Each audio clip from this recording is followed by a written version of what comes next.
Саламатсыздарбы? Саламатсызбы? Ассаламу алейкум. Балдарым, кыздарым. Аманчылыкта, тынчылыкта көрүшкөнгө шүгүр дейли. Ден соолуңарды карагыла. Көп эле кыжылат боло бербегиле. Кинолорду көрүп, сериалдарды көрүп, клиптердеги урушуп кеткендерди көрүп кыжылат боло бербегиле. Анткени кыжылатчылык адамдын ден соолугун жейт. Адамда эки сезим бар, бири кам, бири пикир. Пикир мисалы, азыр менин телефонум жок деген бул пикир. Кам деген эмне? Ошол телефонду кантип алам деген пайдалуу ой бул кам. Азыр мен математиканы жакшы билбейм, бул пикир. Канткенде математикамды жакшыртсам болот. Окушум керекпи, репетитор алышым керекпи, курска барышым керекпи, же эжеке менен кошуп иштешим керекпи? Бул кам. Түшүнүңөрбү? Кам менен пикир. Ошонун ортосунда бир сезим бар, кайгы деген, кыжалатчылык деген. Ушу кыжалатчылык ортого кирип алса, кам да иштебей калат, пикир да иштебей калат. Суран чечтен киргендерге көңүл берө берели, макулбу? Кыргыздардын ушусу байкадым да, мындай кыймылдаган жакты эле карай берет. Заман такыр башка. Жылуу үй, шарттар бир топ эле жакшы. Мындай шарттар, мындай мезгилдер биздин убакта болгон эмес. Бирок азыр стресс көбөйдү, байкадыңыздарбы? Мындай таарынгандар, кыжылат болгондор, өзүн өзү кол салам дегендер. Стресс деп эмне айтат? Мисалы, биз кой кайтарат элек. Кечинде кой келбей калса, түндө чыгарып койт эле койду таап кел деп. Ошончалык аяктан таап келесиң билбейсиң. Бадага чыккандар бар, уй кайтаргандар. Уюңда бир проблема болсо, сен жооп бересиң, болду. Мен барып бир жолу кроссовкамды жоготуп келген экенмин, апам кайдан тапсаң ошактан тап деп туруп жөнөтүп ийген. Азыр андай заман эмес. Ошого көп эле кыжылат болбой калам. Эмнеге айтып атам? Анткени ден соолук эң маанилүү нерсе. Кечээ Мунар деген жигит бар. Балким Темирлан тааныйт же тааныбайт, Аксыдан болот. Өзү абдан мыкты жигит, тың жигит. Сакадай бой сары алтын деп коем. Алып баруучулук касиети бар да. Өтө чечен. Конференция деп коет. Бирдемелерди уюштурганга өтө мыкты. Бир адамдан бир китепти Кыргызстанда уюштуруп жүрдү, кийин Москвага кетти. Москвада дагы бир адамдан бир китепти уюштурду ошо жигит. Бирок кечээ уктум, бир жумадан бери больницада жатат экен, шифаканада. Барсам, тамак сиңбей калыптыр. Врачтар таппай атат себеби эмне болгонун. Мындай курсагы чулчуйуп чыгып, өңү азып баратат. Ушунчалык кыжылат болдум. Ден соолук деген бул каарылыкка карабайт. Ден соолук сенин кыжалатчылыгыңа карайт. Ошон үчүн ден соолукту аябай карагыла. Эртең менен чыгып келатсам, аялым экөөбүз ден соолук жөнүндө сүйлөшүп атабыз. Азыр көп балдар келбей атат да, туурабы, грипп болуп калып, сасыктуу болуп дегендей. Анан менин бир жардамчым бар, өзү Нарындан болот. Нарын эң суук жер, билесиңер да. Көп ооруйт, анан бир жолу аялым айтып атат да, мен ойлодум эле нарындыктарда иммунитет жакшы болсо керек, суук жерден келсе, эт жесе. Кеп анда эмес, мен бир жолу сибирликтер менен сүйлөшкөм. Сибир аябай суук жер го. Сибирликтер ушунчалык сууктан коркобу десем, сууктан корккон сибирлик эмес дейт. Суукта жылуу кийинген сибирлик деп атпайбы? Ансыңардай жылуу жерден келген индиялыктарды карагыла, пакистандыктарды карагыла, кыштын күнү жылаңайлык эле жүрөт. Байкап атасыңарбы ошону? Көрсө алар чысоо жейт турбайбы? Ошон үчүн анча-мынча маска тагынып болсо деле эртели кеч чайнабай жутушун жолдору бар, жанагындай сыга турган менен сыгып, кечинде жутуп жатсаңар болот, же майдарагы болсо, чоңураагы болсо тамагыңарга какап калбагыла, чакап калбагыла. Мындай жөнөкөй жутсаңар деле ошол деле бир топ иммунитет болот. Албетте эртеси маска тагынасыңбы, же бирөө менен сүйлөшкөндө алысыраак сүйлөшөсүңбү, жвачка чайнайсыңбы, ал өзүңдүн ишиң, бирок ден соолук деген ден соолук. Жаман көрсө жаман көрсүн. Турмушка чыга турган адамга гана ошентип барбагын, ала турган кызыңа гана ошентип барбагын, башка мезгилде ден соолукту карагыла. Бириң-бириң түшүнүп эле койгулачы дейли, макулбу? Анткени силердин ден соолугуңар бул Кыргызстандын келечеги. Ден соолук болбосо, кантип биз келечек курабыз? Ден соолугуң болсо, башка нерсенин баары көзгө көрүнбөй калат. Каалаганым ден соолугуң болбосо, калдың дей берип кор болуп деп Чубак Сатаев деген ырдаган. Сүйлөштүкпү? Ошон үчүн ден соолукту карагыла, күлүп жайнап жүргүлө. Кыргызстанда ушундай да, ким күлсө штраф төлөйт деген да, байкасаңар? Бүт эле кыжылат болгондор, мындай кабак кашын түйгөндөр көбөйүп барат, байкасаңар?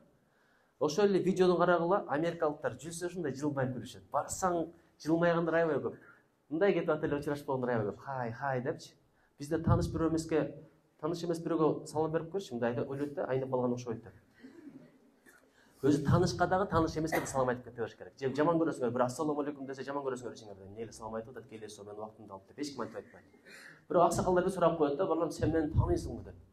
өзү тааныганга дагы тааныбаганга дагы салам айтып берсең элдин ынтымак болот экен. Анткени салам айтуу бул убада экен. Менден сага жакшылык жетет, жамандык жетпейт деп. Ассалому алейкум деп туруп турмушка бирөөнү койбойсуң да. Ассалому алейкум деген бул жакшы мамиленин, жакшы жишандын белгиси. Ассалому алейкум десең, кадимкидей жүрөгүң жылыйт. Биринчиден бул убада. Менден сага жакшылык жетет, жамандык жетпейт деп. Экинчиден бул жаратканды эскерүү дейт. Салам деген бул жараткандын аты экен. Аманчылык, тынчылык. Үчүнчүдөн аманчылык, тынчылык тилеп атасың. Аманчылык менен тынчылыктын кадырын билбей аттык эле Тажикстан менен болгон проблемадан кийин билдикпи? Ушул жерде сүйлөшүп атканыбыз чоң бакыт, көп өлкөлөрдө бомба түшүп атат, снаряд тыртылып атат, алар мындай жыйындарды өткөзө албайт. Ушунчалык көп шүгүр айткыла. Тынчылыкта жашап атканга. Анан жаратканды эскерүү, адамдын көңүлүн алуу. Салам айтканды эле садага берген сыяктуу дейт. Ушундай капа болуп барасаң, бирөө жылмайып салам айтып койсо, кадимкидей көңүлүң көтөрүлөт, туурабы?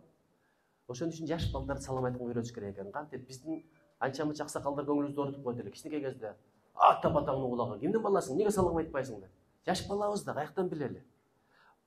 Ошентип урушсаң, жүрөгү ооруп калат, шагы сынып калат, ошо кишини жаман көрүп калат. Жаш бала деле жаш бала, алардын деле көңүлү бар. Жаш баланын да намысы бар эжеке, туурабы? Мисалы, 2-чи же 3-чү класстын баласын, же 1-чи класстын баласын акырын аркага коюп койсоң ыйлайт. Ал эмнеге ыйлайт? Ооругандан ыйлайбы же оорубаганданбы? Же чочубайт, ал ооругандан ыйлабайт. Элдин көзүн чуруп койдуң деп ыйлайт. Адамдага эң кымбат нерсе ызат, абырой, кадыр бар. Элдин көзүнчө мен уруп койдуң деп ошого ыйлайт. Бул жерде бойго жетип калгандар бар. Силердин кураңардан биз да өткөнбүз. Мындай кемчилигибизди көрбөсө экен деп чачтарды жасап калган мезгилде туурабы, атырларды семенеп, жигиттер өзгөчө мындай кемчиликтерин жашырып, чөнтөгүндө жок болсо дагы бардай басып, маселелер чече турган болуп, олуттуу жооп берип, ошол мезгилде кыздардын көзүнчө мугалим урушуп койсо өтө катуу шагы сынат. Же балдардын көзүнчө биздин убакта таптакыр башка эле, Кудай бетин нары кылсын, линейка деген бар эле. Азыр бар силерде? Линейкада кадимкидей чыгарып коет болчу. Мынол кыздын чачынан сирке чыкты, бит чыкты деп. Ошол кыздар бакстап турат эле мынтипчи. Кичинекей болуп туруп, карап туруп, менин жүрөгүм ооруйт эле. Кийин текшере турган бала мен болдум. Силерде барбы учком деген, президент деген? Ошо кадимкидей бир сыра кыдырат, аркага өткөзүп туруп, майкасынан бери текшерет болчубуз. Колу мынтип алып турмаган текшерет элек. Майкасы жоктор да чыгарып коет элек, майкасы кирлерди да чыгарат элек, бирок мен бир дагы жол чыгарган эмесмин. Аркага өтөт элем, көздү бир кысып коет элем, экинчи ошо бала кайталабайт эле. Түкүнчөнүн башынан сирке чыкты, түкүнчөнүн башынан бит чыкты. Айланайын, ал бирөөнүн баласы, бирөөнүн келечектеги апасы, бирөөнүн кемчилигин жашырган болуп өтө жакшы сыпат. Ошого мен бирдекени айтайын. Агайлар, эжекелер, силердин кемчилигиңерди аңдыса болот. Анткени булардын ниети жакшы, ошону оңдоюн деген, бирок бирөөгө айтпаш керек. Эмнеге өзүңдүн балаңды аңды дейт, атаң апаң сени аңдыйт, аңдыш керек. Азыр биз аңдыбай калбадык, эмне болсо ошо болсун, Аксунун башы ошо болсун деп туруп телефонду карматып коебуз, каалаганын көрүп, аркы үйдө бөлмөдө отурат, а көздөн кирген нерсе дилди бузуп коюп атат, жүрөктү, ыйманды бузуп коюп атат. Бул силер азыр көргөн нерсени мен 25 жашымда да элестетсем, элестетпесем жок болчу. Ошон үчүн балдарым, кыздарым, баш кошпой калат эле. Сага идеальный көрүнүп аткан жигит кандай экенин билмексиң, сага ушунчалык укмуш көрүнүп аткан кыз кандай болмокун билмексиң. Ошого бириңдин кемчилигиңди ача бербегиле. Жашырганды көргөн жерде көмүп кой, уккан жерде унут деп кыргыз бекер айткан эмес. Ошо үчүн айтып кой, өзүңдүн кемчилигиңди, жаман иштериңди унутпа, бирөөнүн жакшылыгын унутпа, эстеп калгыла. Бирөөнүн жакшылыгын унутпа, өзүңдүн жамандыгыңды, күнөөңдү унутпа деп коет. Бирок бирөөнүн сага кылган жамандыгын унутуп кой, өзүңдүн бирөө кылган жакшылыгын унутуп кой. Бизде таптакыр тескерисинче, жакшылык кылсаң 10 жылдан кийин айтасың. Мен сага эсиңде барбы? 2011-жылдын күзүндө 3-февралда мындай иштерди кылдым эле, сен ошону унутуп калдың деп айтасың. Анан сен жакшылыкты билбейт экенсиң, баягы үмүттөн эле, буга үмүттөн эле түзүп алып, аны архив кылып эмне кыласың? Унутуп койгула, жашооң жеңил болот. Күлүп жайнап, кечирип жаша. Бирок кечирип койдум деген менен кечирбейт кыргыз, билесиңби? Кечирсең, ошону экинчи кайталабайсың. Бизде айтасың, баягында да кечирген болчумун, сен ошондо да мынткен болсуң. Бул кечиргендиктен белгиси эмес. Кечирдиңби, таптакыр унутуп кой. Экинчи ошо сөздү айтпа. Кийин үйлөнгөндө, турмуш курганда деле ошол. Азыркы разборкаңа мурдагы проблемаларды кошпо. Мурунку мен жашай бербегилечи. Анан булардын бир проблемасы билем эжеке. Азыр тажаап жүрөт да качан ушу мектеп бүтөм деп турабы? Сабак учурунда сабактан тажайсың. Ушу 45 мүнөт качан өтөт, ушу ичике, муң күйгүздү да. Ушу Пифагордун теоремасын окуп жүрүп карбайда дегенбизде деп турабы? Омдун закону, анан кийин Ньютондун закону, таңкес котаңкес. Бизде бир проблема эчеке. Ошолордун пайдасын айтпайт экенбиз да. Эмне үчүн тангес, котангес, синустарды окуп атабыз? Пайдасын түшүндүрүп койсоң адам кызыгат, туурабы? Эмне үчүн жаш бала карагын биринчи апам деп апасын жакшы көрөт. Себеби апасында сүт бар да, ошон үчүн. Ким кызыктырса, ким кызыктуу болсо, ким пайдалуу болсо, ошол жакка бала умтулат. Бара-бара апанын авторитети кичине төмөндөп, атаныкы көтөрүлө баштайт. Эмне себептен дегенде бала эмчектен чыкты. Акча кимде? Атасында. Биринчи апасынан сурайт, апасы атасы акча берчи дейт, анан карап туруп айтат да, мен эмне ортомчуну салып атам, андан көрө түз эле кайрылайын деп атасына кошумат кыла баштайт. Өзгөчө кыздар бар го, көкөрөгүнө башын коюп, чачын сылап, бара-бара кийимин үтүктөп, атаке деп, алтыным деп атып, ар жакта бекиткендериңди алып чыгып кетет болчу экен. Анан мындай караса, ата бирдеке алып бер десе, атасы дүкөнгө барып, жөн эле сураса бербейт экен, жөн эле алып бере албайт экен. Акча берип атат. Акчаны көрүп калдыбы, ошондон баштап акчанын авторитети көтөрүлөт. Ата барбай эле кой, акчаңы эле берсең болот деп баштайт. Байкасаң? Эмнеге кызыктырсаң, бала ошого умтула берет. А бизде математика эмне үчүн пайда экенин айтпасаң, жөн эле x + y дей берсең, бала түшүнбөйт экен да, эмне эле башыңды паңдатып атат депчи. Түшүндүрүп кой, мунун мааниси мындай, келечекте мындай пайдасы тиет, тигил эле бул эле дегендерди айтып койсоң, ошондо бала кызыгып кете берет. А дегенде баланы кызыктырыш керек. Бирдеке кызыктырып койсоң, анан биз болсо окусаң, аласың, окубайсың 2 коем. Ишет дей берсең, өлтүрөм деп указканы көрсөтө берсең, бала 2 жүздүү болуп калат. Мугалим барда башкача, мугалим жокто башкача. Мугалимде барда адептүү, мугалим жокто баары бир. Ошого балдарды кызыктырыш керек. Көп эле коркута бербей, үркүтө бербей. Бирок силер азыр мынтип отурасыңар да. Качан 45 мүнөт бүтөт? Качан бүгүнкү окуу бүтөт? Качан ушу семестр өтүп кетет? Чейрек качан чыгат? Бүтсөм болот эле, студент болсом болот эле, анан үйлөнсөм болот эле, иштесем болот эле, ушу күндөрдө өтүп кетсе экен, ошентип өзүңдү алдаба. Робин Шарма дегенде бир окуясы бар. Мен силерге айтып берейинби? Ушу бала эч убактысына ыраазы болбойт да, өткөнүнө да ыраазы. Айдан аңда, эмне болуп кетти? Жакшы болду да, мына уйкуңар. Жарымдай үркүп кетти биякта карап турсаңчы. Робин Шарманын бир окуясы бар. Же мындай эле сүйлөп берейинби? Микрофон жакшыбы же мындай жакшыбы? Робин Шарманын бир окуясы бар да. Ошол аңгемени айтып берейин. Робин Шарма бир бала жөнүндө жазат. Бул бир легенда сыяктуу да. 45 мүнөт качан өтөт деп кыжылат болуп отурат. Карасаң мындай адамдар убактысына ыраазы эмес, ошон үчүн убактысында береке жок. Сенин орустардын бири бар, туурабы? Есть только миг между прошлым и будущим, и именно он называется жизнь деген. Кикабидзерди айтпа эле? Аябай сонур да. Есть только миг между прошлым и будущим, и именно он называется жизнь. Кечегиң кетти, өттү, эмне кылсаң да кайра келбейт. Биз кыжылат болуп отура беребиз. Кече антсем болмок, мурда күнү мынтсем болмок, 1 жыл мурда мынтип койгом, ошол туура эмес. Анан эртеңди ойлой баштайбыз. Антыш керек эле, мынтыш керек эле, мынаны бүтүрүш керек эле, мына жуулбай калды, мынаны бүтүрүп ремонттоп коюш керек болчу. Анан кийин даярданыш керек эле. Анан түкүнчө менен сүйлөш керек эле, кийин кантип үй курам, машина курам, бул келечек. Келечекке жетесиң, жетпесиң бир Алла таала билет. Ал келеби, келбей бир Алла таала билет. Өткөнүң өттү. Сен жок нерсеге кыжылат болуп атасың, ошону менен бүгүнкү күндү жок кылып атасың, эң маанилүү нерсени. Анан ошондо убактысына ыраазы болбогон бала болот да, ошо качан бүтөм, качан окуйм, ушу жаман жатты да деген. Анан бир күн уктап атып, көзүн ачса, бир кемпир турат. Кемпир бир шарикти берет. Шариктин жиби болот, байлап коесуңар го. Анан айтат, балам дейт, бул ушундай бөтөнчө кереметтүү шарик дейт. Сен акырын тартсаң дейт, сааттарың минутка окшоп бат өтө баштайт дейт. Андан катуураак тартсаң, күндөрүң минутка окшоп калат дейт. Дагы катуураак тартсаң, жумаларың, андан да катуу тартсаң дейт, айларың минутка окшоп бат өтөт дейт. Анан өтө катуу тартып ийсең дейт, мындай жылдарың деле минутка окшоп өтүп кетет дейт. Анан бир күн сабакта отуруп, сабак жакпайт, кыжылат болот. Качан бүтөт деп отуруп, анан баягы кемпирдин айткан шары эсте түшөт дагы, сумкасынан акырын алып туруп, мынтип тартып койсо, сабак бүтүп үйүндө болуп калат, аябай сүйүнөт да. Сонун турбайбы деп. Анан үйүндө отуруп да зеригет, апасы бул жака жумшайт, атасы урушат. Ушинтип жүрө берем, качанка чейин деп туруп, катуураак тартса, окууну бүтүп калат, аябай сүйүнөт. Мектептен кутулдумбу депчи. Анан студент болсо дагы деле баягы тапшырма уже 80 мүнөт, 45 мүнөт эмес, билесиңер ал жакта. Анан профессорлордун лекциясы, семинары ушинтип жүрө берем деп тартса, болду, окууну бүтүп калган, колунда диплом, үйлөнүп алган, жанда жакшыныкы аялы. Анан аял деле айтат да, иштебейсиңби, акча таппайсыңбы, антпейсиңби, мынтпейсиңби, тагыраак тартса 4-5 баласы болуп калган, аларды чоңойтуш керек, өстүрүш керек. Анан дагы тартканда чачтарын ак кирип калган, аялдын чачына да ак кирип калган. Балдары чоңоюп калган. Анан эми булардын окуусун бүтүргүчө, контрактын төлөгүчө жинди боламы деп туруп тартып ийсе, болду, чачтары аппак, аялы не багыл өтүп кеткен болот.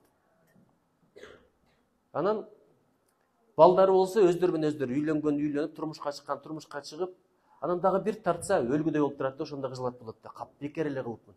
Убактымды бааласам болмок экен. Эң бактылуу учурум мектепте отурган 45 мүнөт учурум экен деп. Аттиң акылым болгондо, ошону азыркын түшүнгөндө мен кайра ошол күндөрүмдү кайрып алмакмын, ар бир мүнөтүмдү бааламакмын, эжекелеримди сыйламакмын, классташтарым менен жакшы дос болмокмун, келечегиме инвестиция кылмакмын, аракет кылмакмын, эрикпей кыжылат болбой. Деп анан ушунчалык кыжылат болуп өмүр өтүп кетти деп көзүн жумуп, уктап көзүнө ачса баягы кемпир турат дейт. Кандай менин берген белегим жактыбы деп. Десе башында жаккан, кийин мени өлтүрдү ошо. Албай эле калып койсом болмок экен депчи. Десе мейли эми кыжылат болбо дейт. Мына өмүрүм өтүп кетти десе, дагы бир шанс берет сага Алла Таала дейт. Мага айтылды, Алла Таала дагы бир жолу шанс берип атат. Каалаганыңды сура дейт. Десе баягы мектебиме алып барып койчу дейт. Анын уктап туруп көзүн ачып турса, баягы мектебинде уктап калыптыр да.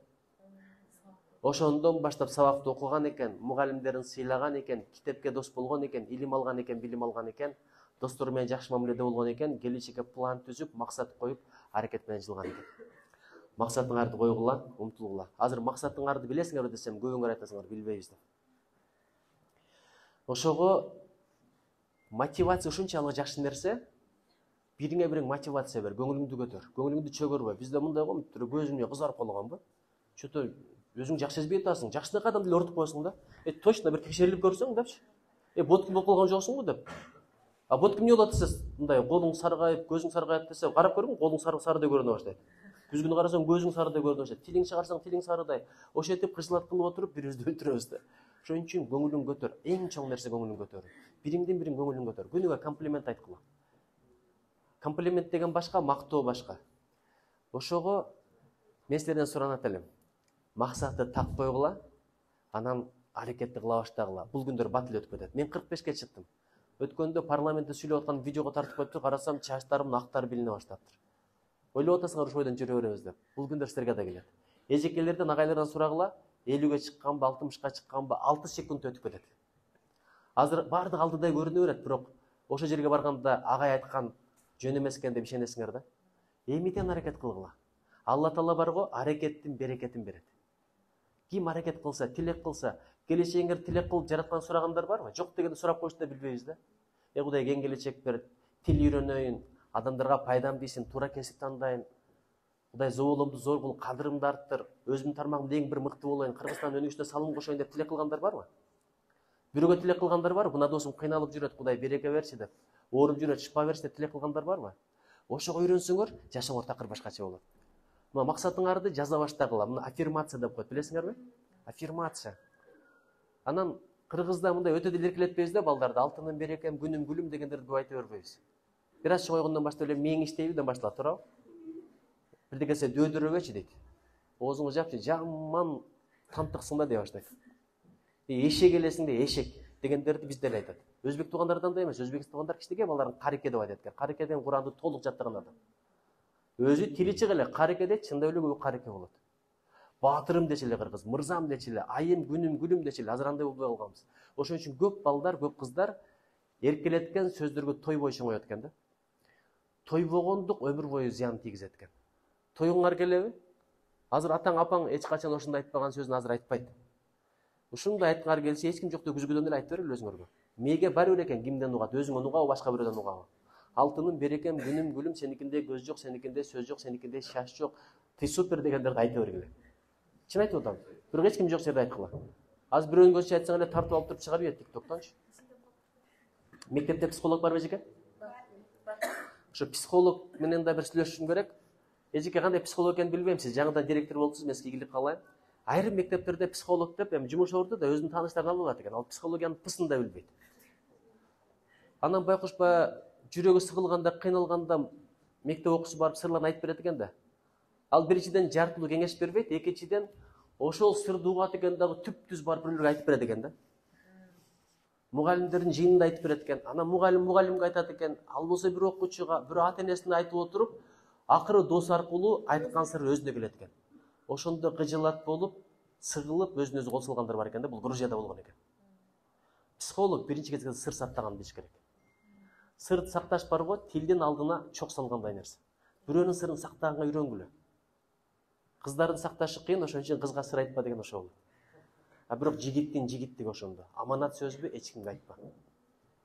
Эч кимге айтпа. Керек болсо, адам көз өткөн мезгилде денесин жууйт, мусулмандарда ошондой. Денесинде бир кемчилик болсо ошондо айтпаш керек. Өлүктүн сырын жашыргандан кийин тириктин кемчилигин андан бетер жашырыш керек. Ошон үчүн балдарым, кыздарым, аябай жакшы окуп алган эле. Кыргызстан качан өсөт, өнүгөт, муну башка бирөө сураш керек. Кытай сурасы болот, орус сурасы болот, биздин андай акыбыз жок. Сен өнүкмөсөң Кыргызстан өнүкпөйт, сен иштемесең Кыргызстан иштебейт. Сүйлөштүкпү? Кудай кааласа баары сонун болот. Мотивация ушундай нерсе, максат ушундай нерсе. Эмне үчүн кээ бир адамдар эртең менен 6-да турат, билесиңерби? Себеби максаты бар, планы бар. Максатың жок болсо, уктап жата бересиң. Напсиң сага айтат, уктай бер, эмне кыласың дейт. Окуу эмне кыласың дейт, тил үйрөнүп эмне кыласың дейт. Түкүнчө кыйраттуу, андан көрө андай кыл, мындай кыл. Максатыңды коюп, планыңды жазып алгын эле. Ошол нерсе сени эрте тургузат. Ошол нерсе сени эрте уктатат, эрте жаткызат. Эрте жаткылагын жашоонун берекеси башкача болот. Азыр көпкө чейин отурасыңар, туурабы? Мен көп учурда коюп берем да мындай. Инстаграмга кээде публикацияны кечки саат, түнкү саат 12-де койсоң, просмотрлор көп болот. Ойлойм, адамдар уктабай отура бере ушинтип депчи. Ошон үчүн эрте жаткыла, эрте тургула. Эрте жаткандагы өткөндө эжеке Мариф деген мектепке бардым. Түркиянын мектеби. Бай мыкты мугалимдерди алып келишти дем, алар абдан репутацияга маани беришет да. Ошондо мага айтты да, эгер балаңыз бизге кире турган болсо деди, эрте жаткызыңыз деди. Бала эрте жатса, жакшы салат, келгенде окуганда концентрациясы жакшы болот. Анан бирдеме көрүп, Настяны көрүп отура бере турган болсо, силер эми БТСти көрөсүңөр, туурабы? Футбол көрүп атасыңар, футбол көргөндөн бир Роналдо чыккан жок Кыргызстанда. Көрүп отурсаң эле Роналдо болуп кетсең, мен эле көрөт элем. Роналдонун бир публикациясы сторисине $700,000 окуган. 500 миллион подписчиги бар экен. Ал минет кылат, тер төгөт. Ал үчүн актаны жок экен да, бүгүн той бар эле, бүгүн досумдун туулган күнү бар эле, андай жок экен. График менен аябай машыгат экен, ошон үчүн азыркы уракка чейин форвард. Кече командага киргизбей койду, элдин бар тренери сөгүп атат. Көрүп атасыңарбы? Негизги курамага киргизбей койду деп. Ошого планды түзгүлө, максатты койгула, эрте жатып эрте тургула. Дүйнөдө ушундай клуб бар. Таңкы 5 деген клуб бар. Уктуңар беле? Таңкы 5 деген клуб бар. Жазып көрсөңөрчү, таңкы 6 деген. Булар мындай кылат, таңкы 5те турат, эрте мененки 10го чейин бүт негизги иштерин бүтүрөт, андан кийинкиси эркин. Китеп окушат, балыкка барышат, туугандарына зыярат кылат, ибадат кылат, бирдемени жаттайт. А биз болсо мындай саат 10-до жашообуз эми башталат го, кээ бирлердин 11:30-да башталат. Азыр окуу болгондо эле Кудайга шүгүр, окуу болбосо жарымыңар азыр уктап аткан болот элеңер. Чоң атам Раматовдун бир сөзү бар. Өлүк да өлүк, күн чыкканча уктаган да өлүк деп коет эле. Ошон үчүн күндү күлүп тос деген биздин идеология бар. Күндү күлүп тос, күн сени тосуп аласың, сен күндү тосуп ал. Ошон үчүн алтындарым, берекелерим, дагы бир деген айтып коеюн, ошо менен бүтүрөйүн. Эмне үчүн бизде мындай кат издегенди жакшы көрөбүз? Байкасаң, бирөөнүн кемчилигин издеп турабыз, туурабы? Бирөө бир сүрөттү коюп коюптур да. Аябай жылдап тартып туруп, андан кийин сүрөттү көчөгө коюптур дагы, ким эгерде кемчилигин көрсө, кызыл менен белгилеп койгула деп туруп, кетип калыптыр. Эртеси келсе, сүрөт жок деп эле кызыл дейт. Келгенин бардыгы эле белгилей туруп, бер мынтип койсоң болобу, мынтип койсоң болобу. Анан аябай кыжылат болуптур да. Анан акылманга барып айтса айтыптыр, акылман эмки дантпегин дептир. Сүрөттү койгундагы ким эгерде оңдогусу келсе, мындай оңдоп койсун депчи, катасын эмес, оңдоп койсун. Жашылды коюп коюптур. Келсе, эч ким эчтеке өзгөртүп киргизбептир да. Кемчилик айтканга баары уста экенбиз, оңдоп койгонго бирибиз уста эмес экенбиз. Анысыңарында эмне үчүн биз кемчиликти көп айтабыз, эжеке мына кызыл пастаны абайлаш керек экен. Биз мындай балдар сочинение жазабы, диктант жазабы, текшериш жазабы, же сүйлөп коебу, тапшырма аткарабы, кызылды көтөрүп алып туруп, кат издегенге даяр турат экенбиз да. Мына жери не то, мына жери мындай, асы түшүп калыптыр, үтүрү жок, 2. А бала байкуш аябай менет кылды да. А дүйнөдө бир эл бар, аябай өнүккөн, ожулган, дүйнөдөгү популярдуу эл. Алардын тескерисинче экен. Жашыл урушканы кармайт экен дагы, жалаң жакчактарын жазат экен. Азамат, мына жерде логикаң башкача болуптур. идеяң аябай сонун, фантазияң сонун. Мына жерде туура жазыпсың деп отуруп, балдардын духун көтөрөт экен. Бизде ошентип отуруп, катасы айтыла берген бала акыры сүйлөгүсү келбей калат, байкабы. Азыр мен ким десем, билсеңер да мындай көтөрөсүңөр да мени көрбөй эле калса экен деп турабы. Өзгөчө комиссия келгенде да мындай го мындай. Эжеке, дагы бирдекени айтайынбы? Бизде эмес, Африкада балдарды 200 кылып атат экен, кантип билесиздерби? Мугалим өзүнчө башка экен, комиссия келгенде башкача болуп калат экен. Аркада ачык сабак болуп комиссия келет го. Ошондо бизде эмес, Африкада ошондой экен. Баягы ачуусу келген, өлтүрүп коем, мойнуңду жылып коем, эшек чочукка сен адам болбойсуң, өлтүрөм, 2 коем, черекчисин деп аткандар. Комиссия келгенде кандайсыңар балдар, жакшысыңарбы деп калат экендер. Ошону көрүп, бала ушундай кылса боло берет экен деп. Алдала айтып коет экен. Эртеге сен муга жооп бересиң, мунага жооп бересиң, мунага сен даярданып кел, сенден муну сурайм, муну сурайм.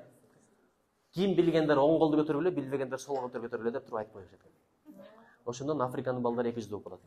Бизде андай жок экен. Ошон үчүн берекелерим, алтындарым, чынчыл боло бер. Кандай болсоң ошондой көрүн, кандай көрсөң ошондой бол. Анан адеп тоңдогула, мен 4 түрдүү адамды айтайын. Бирөөсүндө билим бар, адеп жок, тарбия жок. Байкасаң, билим аябай жакшы, бирок мындай оор ой адамдын көңүлүн ортуп коет. Дагы бирлөрүндө тарбия бар, бирок билим жок. Мен тарбиялууну тандайт элем.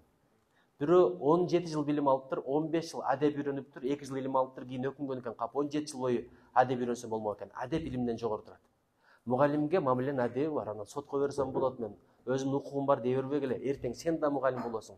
Улууга көрсөткөнүңдү кичтен көрөсүң, ошого ишенип кой. Анан дагы бирөөлөр бар, адеби дагы бар, илими дагы бар. Бул эң жакшысы, адеби дагы жок, илими дагы жок, эң жаманы. Ошон үчүн жакшыларга кошул, илимдүүлөргө кошул, ийгиликтүүлөргө кошул. 10 адам бизнесмен болсо, 11-чи сен болосуң, эгер кошо жүрсөң. 10 разгильдай болсо, 11-чи сен болосуң. 10 ушакчы болсо, 11-чи сен болосуң, кошо жүрсөң. Ошого жакшы чөйрөнү танда. Чөйрө өтө маанилүү. Морозильникке сууну салып койсоң, морозильник сурабайт да, тура тоңдурайбы, тоңдурбайбы деп. Же сурайбы? Тоңдуруп коет, турабы? Анткени чөйрө ошондой. Ошол эле тоңгон музду казанды коюп туруп, алдына от жаксаң, казан да сурабайт да, от да сурабайт да, эртейби, эртпейби деп. Ошон үчүн жаман адамдар менен жакшы болуп жүрө берем деп ойлобогула. Андай чөйрөдөн арылып туруп, жакшылар менен кошулгула. Кудай кааласа колуңдан келет, Кыргызстан келечеги аябай жакшы. Мен көп эле семинарларда жүрөм, дүйнөдө да көп өлкөлөрдө болгом. Ушундай мындай аурасы жакшы, көзү күйүп турган эл аз эле да. Көрөсүңөр, Кыргызстан келечеги аябай жакшы. Силер Кыргызстанды башкача деңгээлге көтөрөсүңөр. Азыркы мүмкүнчүлүгүңөр бар го? Мына араңардан эле көрүп турам. Кудай кааласа кийин айтасыңар. Атактуу инсандар чыккыдай болуп көрүнүп атат магачы. Кыргызга кызмат кыла турган. Ошондо бириң-бириң тартып, жакшылыкка чакырып, бириңе-бириң дух берип, алга жылалы. Кудайым колдосун. Кыргызстан Азиянын арстаны, Азиянын арстаны ойгонду. Бар болгула.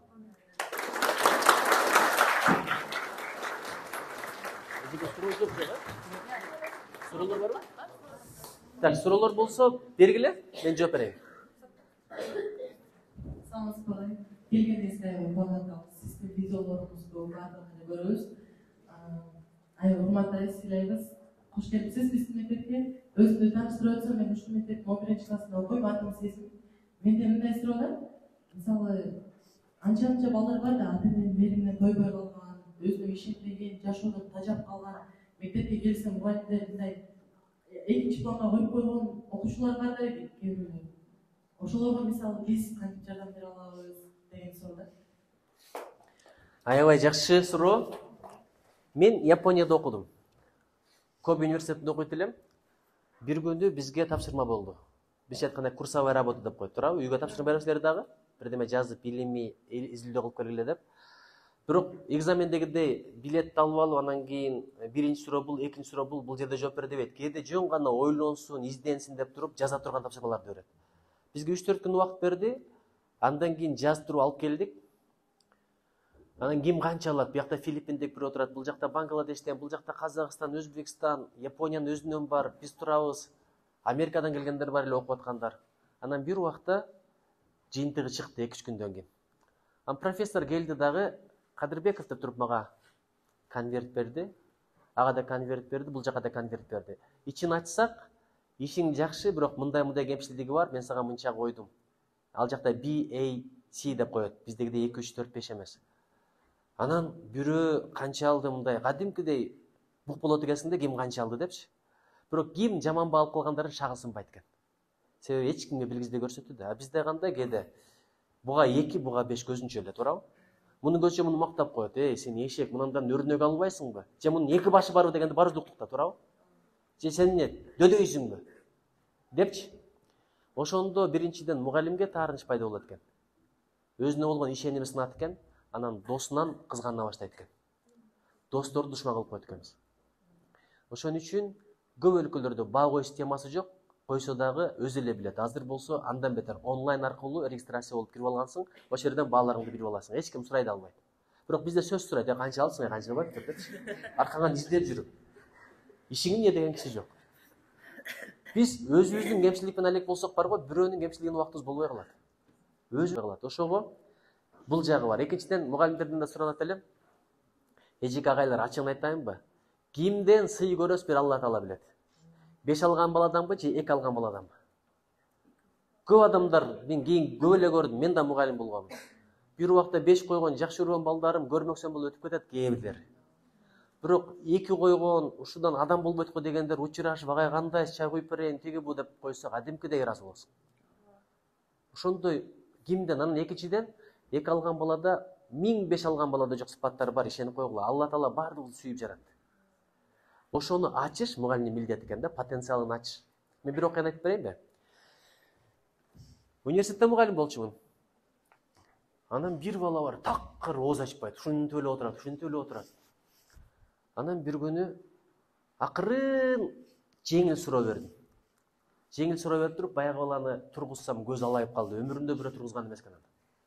Турса да сүйлөгөн эмес да, анан мындай подсказка кылып өтүп кетсем, бир деме деп бирдемени сүйлөп койду. Дедим дагы Азамат деп туруп өтүп барып, дароо журналды ачтым дагы бааны коюп туруп айра жаап койдум. Мен билем, журнал биякта калса, мугалим чыгып кетсе, силер дароо чыгып кетесиңер же журналга бирче келесиңерби? Ай. Атайын таштап кеттим, негизи алып кетчү элем, ошо күнү таштап кеттим. Анан чуркап келип туруп караса, баягы бала 5 алган, элестетип көрсөңөр. Өмүрүндө 5 эмес, 3 да албаса керек ал бала ошол жерде. Кийинкиде келсем, баягы бала даярданып келген кол көтөрө баштабады. Ошол бала азыр бир ГРСте иштейт экен, бир жолу көрдүм. Мындай чоң эле кызмат иштеп калыптыр.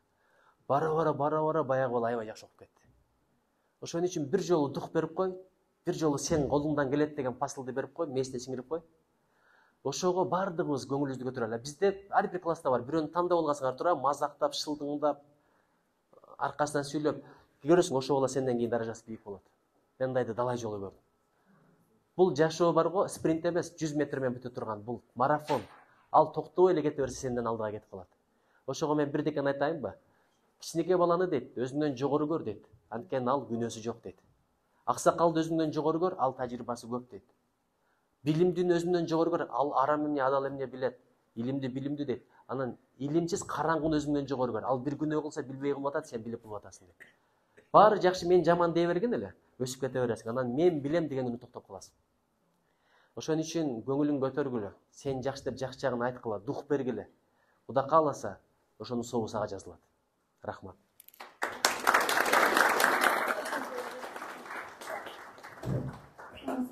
Саламатчылык. Мектепке кош келдиңиз, келип бергениңиз үчүн рахмат. Мен өзүм таштырып кетсем, мен бул мектептен 10-чу классында окуйм. Атым Кыз Жүйөт. Сизге суроо берсем, максаты жок адамга максатсыз тагатыр дейт. Сиздин эң кичинекей максатыңыз жана чоң максатыңыз. Убакытты кеспесең, убакыт сени кесип салат дейт. Биздеги курамыбызда кантип максат коюңуз жана убакытты кантип пайдаландыңыз да ошол даражага кантип жеттиңиз? Кызым, бир сөз бар да, сен дейт, өзүңдүн өткөн ойлоруңдун гана жыйындысың деген бир ой бар да. Мындай келечеккечи үмүт менен жакшылык ойлоп карагыла. Анткени Алла Таала сен сураган нерсени бербей койгондон уялат экен. Билбейм, ошол мезгилде Айтматовдун аябай ооматы келип турган, билесиздер.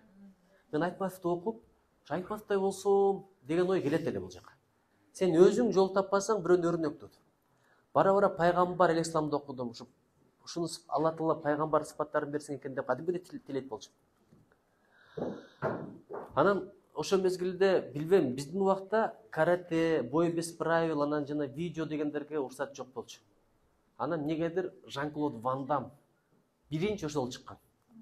Анан спорт деле кылса болот экен деп каратеге катыша баштаган ошол болгон. Анан саясат ошол мезгилде Билл Клинтон деген Американын президенти, жаш президент болгон, билесиңер. Жаңыдан саясатка чыгып, кандидатурасын койгон. Ошол мезгилде мен Ош мамлекеттик университетинин студенттик сенатынын төрагалыгына кандидатурамды койгом. Анан эмнегедир тигил кишинин компанияларын көрүп, ошону туурап иши кылыпчы, окшоштура берет да, мындай келечекте ийгиликтүү кишиге өзүңдү окшоштура бер, образын түзүп алып, бирөөлөрдү туурап окшоштура бер, бирөө күлсө деле окшоштура бер. Акыры ошол чындыкка айланат.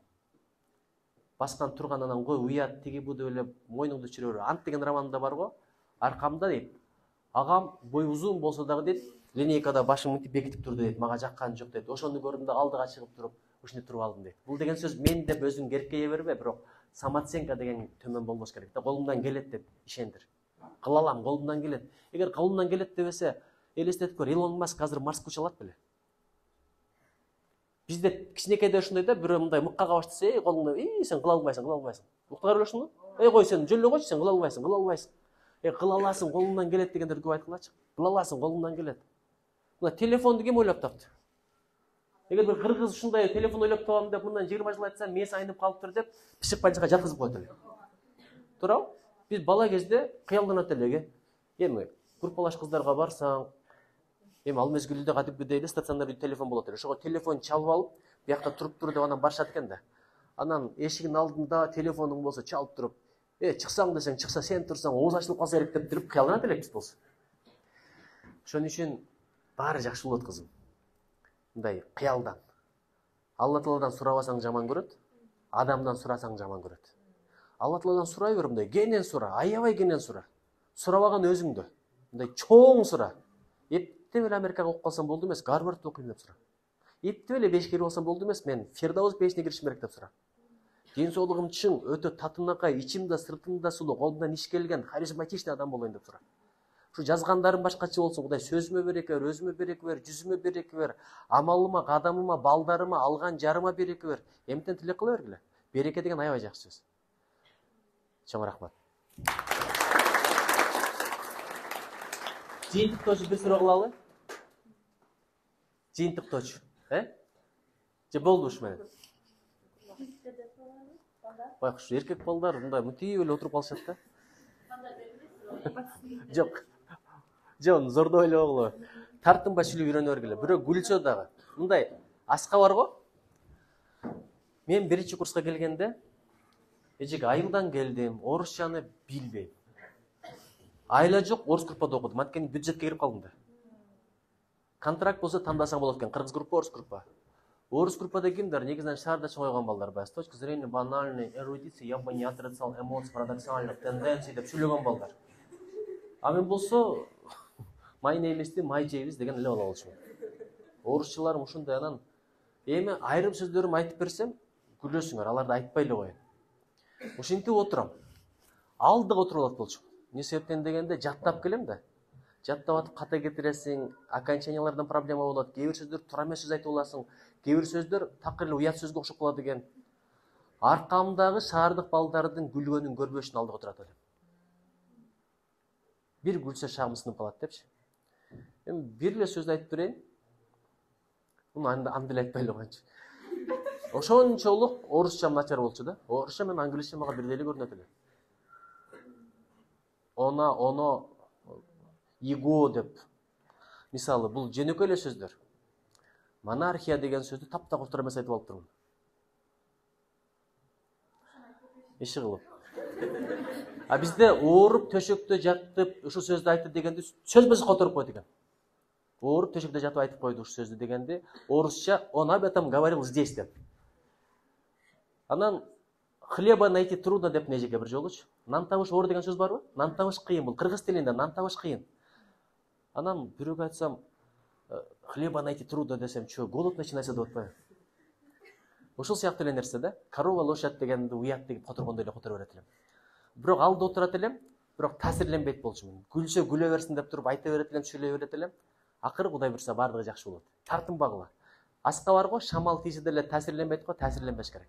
Таасирленсең саясатта кыла албайсың, бизнесте кыла албайсың. Ийгиликке иштей албайсың. Бүгүн смеется тот, кто смеется, эмне деп коет эле? Ошон үчүн сен күлкү болсоң да кете бер. Бир учур келет, адамдар күлө баштайт, бара-бара сени тааный баштайт, бара-бара сыйлай баштайт, бара-бара сага баш ийип берет. Сүйлөштүкпү? Эми бир окуяны ушу менен жыйынтыктайын эми. Анан мен болуп кеттим десең болду, токтойсуң. Мен айылдан келдик, эми орусчадан кыйналып жүрсөк, биздин арабызда англисчени кадимкидей сүйлөгөндөр бар экен. Айдай деген кыз бар эле, Гүлчакыра деген классташтарым, Сүйүта деген кыздар, тим эле англисче сүйлөсөк оозун карап эле отурабыз да, айланан кандай бактылуу адам депчи, элестетип көрсөң. Анан ошолорго тең келсек, жок деген уят болбойсук деп анан жактайбыз да, I am going to the movie депчи. Мувини мувиеде окуйсуңдар, туурабы? Ошолорду жаттап келип айтып беребиз, эптеп, алар мындай, алар үчүн беш проблема эмес да мындай. Биз менен такыр өздөрүн тең койбойт. Тияка кетип калышкан. Ошентип окубай да койду. Анан кийин карап көрдүм, ошолордун англис тили ошол бойдон калып кетти. Мен десең өспөй каласың. Ошолорго мотивация, ошон үчүн акылдуу кишилер менен жүргөндөн тартынбагыла. Ийгиликтүү кишилердин колуна суу куюп болсо да кызматын кылгыла. Волонтер болуп киргиле, баягындай миллионерлердин клубтары болобу, адептүү алымдардын клубтары болобу, колуна суу куюп жүрүп, акыры көрөсүңөр. Кызмат кылган адам даражасын алат эле ушунчалык көтөрүп коет. Кызмат менен ишеничине киресиң, алар сага бара-бара көкүрөгүн ачат, жүрөгүн ачат, эшигин ачат, анан көп пайдаларды аласың, ошолор сага өтүп калат. Ошого мен жакшы билем дебегиле. Бул марафон сыяктуу. Марафон аягына чейин чуркаш керек. Демиң чыккан чакта аракетте бол. Ибадатта бол. Кудайды унутма. Акыретке да даяр бол, бул дүйнөңдөгү абад кыл. Алла Тааланы унутма. Кудай Таалага таян, анткени акылына таянган адашып калат дейт, байлыгына таянгансаң азайып кетет дейт, бийлигине таянган адам алданып калат дейт, бир гана жаратканга таян. Кудайым колдосун, багың ачык болсун. Чоң рахмат. Баштады да. Азыр ойгонуп атат. Мугалимдерди окуштарды Окуу боюнча да конкурстарды уюштуруп. Бизде 7 класстан да өткөндө Баткенден дагы 85 бала келди.